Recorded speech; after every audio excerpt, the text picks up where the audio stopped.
In the lab today, unexpectedly, I caught kind of an interesting and cool looking clip that I thought I'd make a brief video about. We're in the process of repairing a dilution refrigerator here, and part of that process happened to involve pulling a vacuum on some vacuum pump oil within the main circulation pump that's normally in contact with a constant pressure of Helium-3 Helium-4 mix, the really expensive gas that actually makes the dilution refrigerator work. Now, because it's constantly in contact with this gas, and being an oil it's nonpolar, and helium's also nonpolar, it tends to dissolve a fair amount of that.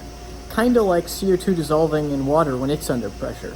And when you relieve that pressure, it starts to bubble out. The helium gas coalesces into little bubbles. I thought it was kind of cool to see the rare helium isotopes bubbling out of the oil, like CO2 from a soft drink, except worth much, much more. The video clip follows this intro. It's about a minute long. Watch however much of it you find entertaining.